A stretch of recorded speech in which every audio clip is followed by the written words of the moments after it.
Buenas, en el día de hoy vamos a hablar de Resident Evil 0.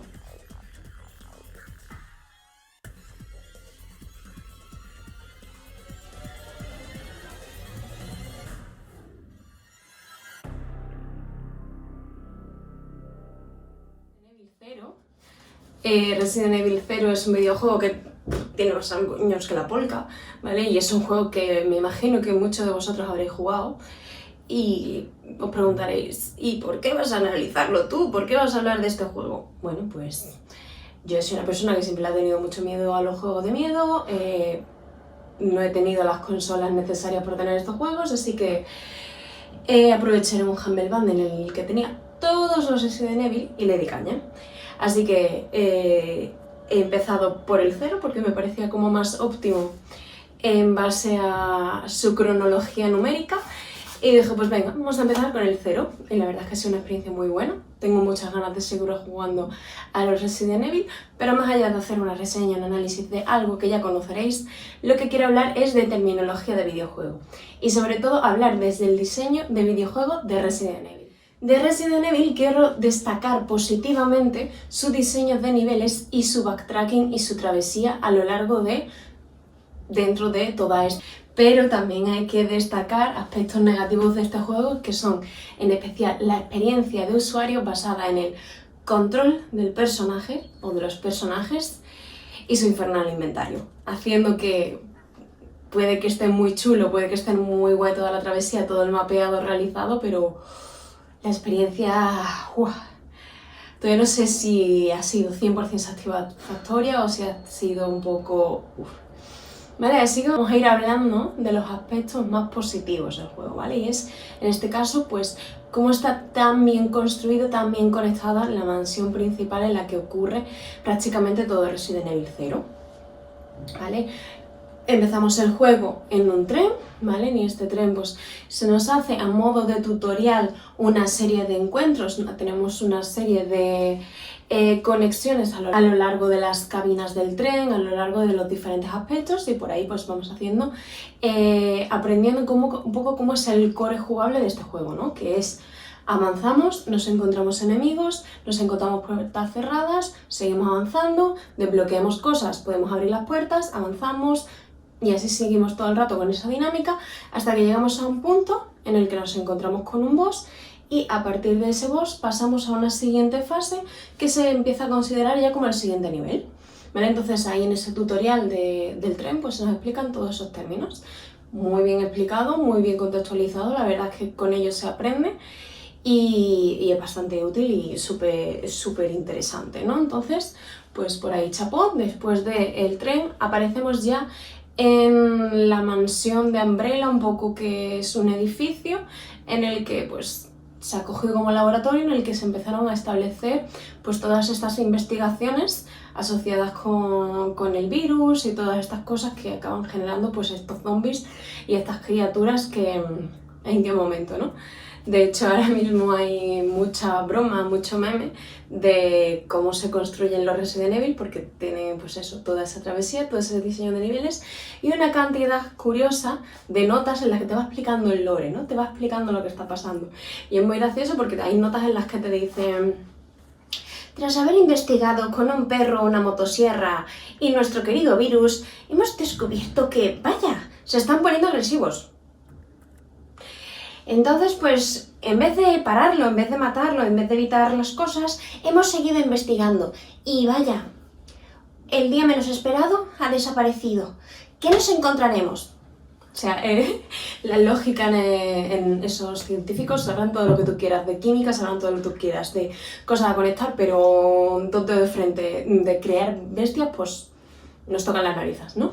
Entonces, pues aquí podrían haber creado a Pochita de Chainsaw Man o a cualquiera de esos bichos toca narices que nos hemos encontrado en el juego, ¿no? Entonces, pues a través de esa narrativa, pues aparecemos en ese lugar, uno de los orígenes de todas estas locuras, y ya pues vamos avanzando y nos encontramos con estos trabajadores, con estas bestias, estas criaturas con las que han estado investigando, para ir conociendo cada uno de los secretos, los orígenes y demás. Entonces, pues todo esto está construido pues en un espacio en el que tenemos muchas puertas cerradas, muchos mecanismos con los que hay que lidiar, muchas zonas secretas que hay que saber desbloquear, ¿no? Y entonces a través de toda esa comunicación, lo que hace el juego es que primero visites absolutamente todas las instancias que se pueden del juego y poco a poco, junto con unos cuantos de enfrentamientos, vas encontrando ciertas claves, ciertos puntos claves, ciertas llaves, y a través de eso pues vamos haciendo nuestro backtracking, o sea, volver por nuestros mismos pasos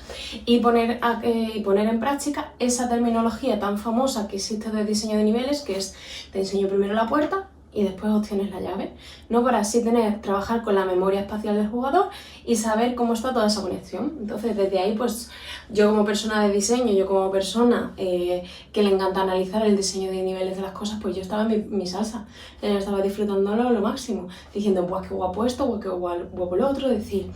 Al igual que cada vez que veía una puerta roja, veía una puerta azul, guay, es que sé que tengo que encontrar una llave y ya yo iba súper focus, ¿sabes? Como que la experiencia de usuario estaba muy bien construida. Eso, pues junto a la ambientación, junto a la jugabilidad, pues es un juego que me va a hacer seguir queriendo jugar a la saga porque me ha enganchado, ¿no? Tiene una muy buena ambientación y sabe captarme. ¿Qué es lo que ha hecho que casi me separe? Pero afortunadamente sé que eso no se aplica en todos los juegos de la saga. Su control. O sea, yo sé que dadas las limitaciones de las consolas de la época, pues los controles no son como los que son actualmente, la capacidad gráfica, la capacidad motora de un control de cámara, etcétera, etcétera, no es como a día de hoy. Pero creo que precisamente por haberme mal acostumbrado durante estos últimos años a esta tipología de juego, volver a los de aquella época en la que yo era más pequeña, pues según me ha hecho como un cortocircuito en el cerebro, y es que la cámara es un poco tediosa a veces, ¿no? Ese cambio constante de plano, ese cambio constante de aparece una zona, se triggerea, cambio de cámara, trigger, cambio de cámara, trigger, cambio de cámara, que desde la exploración se hace a veces tedioso porque hay muchos puntos ciegos en los que tú no sabes si te vas a encontrar con un muro o si hay un acceso. Entonces, como que te deriva a tener que explorar más de la cuenta sin saber muy bien al 100% dónde vas a ir. Entonces, bueno, no ha sido algo que me haya desagradado mucho, ¿no? Porque al final Final Fantasy X sigue siendo mi Final Fantasy favorito, tiene ese mismo tipo de cámara y lo aguanto, no pasa nada. Lo que sí me quejo es cuando esa cámara se junta con uno de los factores que más me han hecho sufrir dentro de este juego, y es el disparo, ¿vale? El disparo está bien planteado, tú tienes un input que pulsas y se pone en modo apuntado, entonces puedes disparar hacia arriba, hacia el medio y hacia abajo, pero el sistema de targeteo que tiene interno el juego respecto a los enemigos es muy raro, ¿vale? Porque a veces sientes que sí que estás dándole, pero otras veces está apuntando para Cuenca, otras veces está apuntando donde le da la gana al player y no hay como manera óptima de controlarlo. Entonces se generan unas situaciones muy injustas en las que estás combatiendo a un enemigo, no le pillas en el momento exacto, no tienes tampoco una mecánica para poder esquivar, para poder evitarlo, sino como que todo el sistema de combate es que es muy tosco. O sea, yo la experiencia con el sistema de combate ha sido muy, pero que muy tosca. O sea, que la comunicación era... es incómoda, no se sentía fluida, ¿no? Es decir, o sea, la lógica, si tú estás en un combate, tú puedes moverte mientras apuntas, tú puedes desplazarte mientras un enemigo está atacando, pero entre la lentitud del movimiento de que el targeteo que te tiene hacia ti mismo para ejecutar la animación que te tiene atrapado dura un montón, o sea, es como que es muy tosco, una sensación que era... Le tenía más coraje a los enemigos, más que por miedo, más que por pereza, ¿no? Y había muchos enfrentamientos con bosses que se sentían injustos, porque me estaba desplazando para esquivarlos, se cambiaba la cámara y ahora no había manera de apuntar, ¿no? Entonces, pues eso, verdad es que hizo que la experiencia se hiciese más chunga, ¿no? No tan aceptable como pues estaba siendo, ¿no? Entonces, pues, cada vez que tenía que explorar, cada vez que tenía que resolver una incógnita, cada vez que tal... disfrutando. Cada vez que me tenía que enfrentar a enemigos, me ponía negra. O sea, no es que ni siquiera es que me cuesta, no, o sea, no es que sea difícil, es que es tosco de narices, ¿vale? Y bueno, al fin, eso fue algo que me ha restado puntos y después ya la otra cosa que a mí me terminó de rematar fue el caso del inventario, ¿vale? El inventario del Resident Evil 0 es un infierno, o sea, es un inventario primero compartido, segundo con una cantidad de recovecos reducidísimos, o sea, pero ¿me explicas que nada más que tenemos 8 huecos para coger cosas y encima me obligas por jugabilidad a tener algunos objetos en el inventario que ocupan 2 sitios? O sea, pero es que, ¿cómo quieres que me cure? ¿Cómo quieres que tal? O sea, al final el inventario dentro del juego se acaba convirtiendo en el suelo. Se acaba convirtiendo en el suelo. Entonces yo empezaba a dejar cosas ahí en el suelo y después digo, acuérdate dónde lo he dejado. Acuérdate. Entonces después tenía que hacerme toda la travesía para atrás. O sea que ahí reforzando el backtracking, pero mal, diciendo, teniendo que dar toda la vuelta para atrás porque me había dejado el gancho, pues a saber tú dónde, ¿no?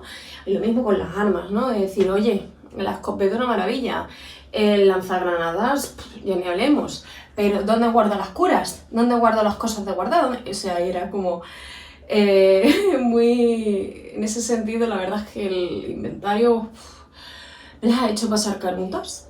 Es verdad que no me ha cabreado tanto como lo del disparo, o sea, es que el sistema de combate yo he llegado a cabrearme y a aporrear la mesa del coraje de decir, ¿pero por qué me coges? Es que ahí en este caso, pues, el inventario era más como, joder, otra vez, qué pereza, no sé qué. Era más desde la pereza, más desde que me ponía impedimentos todo el rato de, ay, voy a coger un objeto, ah, no, tengo el inventario lleno, ahora ¿qué sacrifico? ¿Qué no sacrifico? Entonces eso sí que se me hizo más pesado, pero tal. Entonces, se nota mucho ahí el paso de los años, ¿no? Que sobre todo en esos 2 factores, como es el inventario y el sistema de combate, me alegra que haya sido algo que se haya trabajado en pos de la experiencia de usuario. Y el diseño de niveles, espero en los siguientes Resident Evil encontrarme algo de esa calidad y algo de ese calibre, porque es una experiencia maravillosa y está muy bien construido, y cualquier persona que desarrolle experiencias en mazmorras o espacios donde queramos integrar llaves, es que Resident Evil es un must para entender y comprender cómo funcionan los espacios jugables. Así que nada, jugad a juegos, proponeros probar cosas nuevas, sobre todo si sois desarrolladores de videojuegos y queréis hacer experiencias similares, porque los ejemplos y las referencias son de lo más importante. Así que nada, eso es todo. Espero que os haya parecido interesante un poco la comunicación, reseña sobre la experiencia de usuario con este juego, y nos vemos prontito.